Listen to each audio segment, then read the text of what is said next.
ગ્રામ દક્ષિણામૂર્તિ આંબલામાં ગુરુ પૂર્ણિમા સંદર્ભે શ્રી વિશ્વાનંદ માતાજીનું ઉદ્બોધન યોજાઈ ગયું.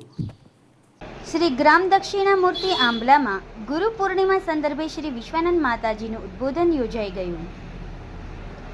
શ્રી શિવકુંજ આશ્રમ જાળિયાના વક્તા કથાકાર શ્રી વિશ્વાનંદ માતાજીએ આંબલા સ્થિત શ્રી ગ્રામ દક્ષિણામૂર્તિ લોકશાળામાં ગુરુ પૂર્ણિમા ઉદ્બોધન આપતા રામચરિત માનસ તેમજ અન્ય દ્રષ્ટાંત પ્રસંગોનો ઉલ્લેખ કરી કહ્યું કે મા બાપ ગુરુકુળ અને વ્યાસપીઠ સાથે ગુરુત્વ રહેલું છે.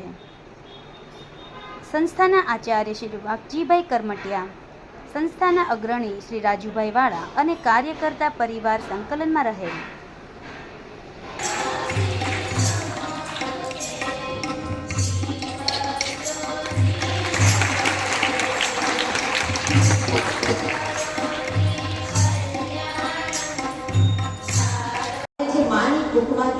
ચાર સંસ્કાર પીઠ હોય છે ઋષિમુનિ.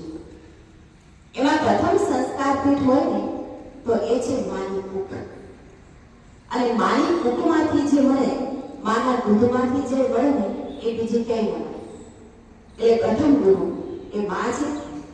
પછી બીજી સંસ્કાર પીઠ એ છે પિતાનું કુળ, એ બીજી સંસ્કાર પીઠ છે. અને ત્રીજી સંસ્કાર પીઠ એ છે ગુરુકુળ, આવી સંસ્થાઓ, આશ્રમ.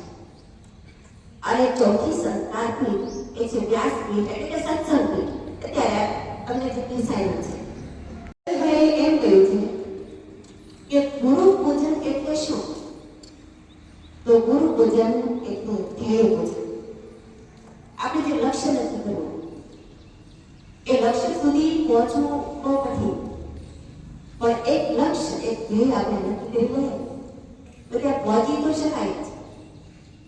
અને અત્યારે આધુનિક સમયમાં એ બધી વિડંબનાઓ ઊભી થઈ છે.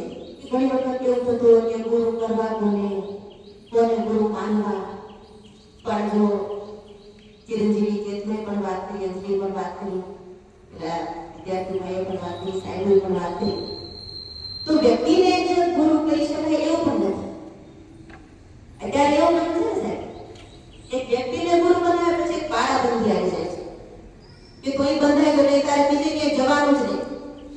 પણ આવું નથી. ગુરુદત્ત ભગવાને પણ આપણે બધા જાણીએ છીએ કે 24 ગુરુ કર્યા અને એમાં કોઈ વ્યક્તિ તો છે જ. હા, એક ગણિકા છે, એક કુમારિકા છે, એ છે ગુરુ. પણ અજગર ને ઓલો ને ટીટોળી ને પુત્રો ને સૂર્ય ને ચંદ્ર ને સાગર, આ બધા ગુરુ કર્યા છે.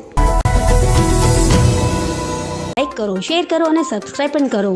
અને હા, ઘંટડી વગાડવાનું ન ભૂલશો. આભાર. સત્ય પોઈન્ટ અહેવાલ, સમાચાર તથા જાહેરાત પ્રસારિત કરવા સંપર્ક સાધો. સત્યપુંજ સમાચાર પ્રસારણ, લબ્ધિ કોમ્પ્લેક્સ, તાલુકા પંચાયત સામે, સિહોર.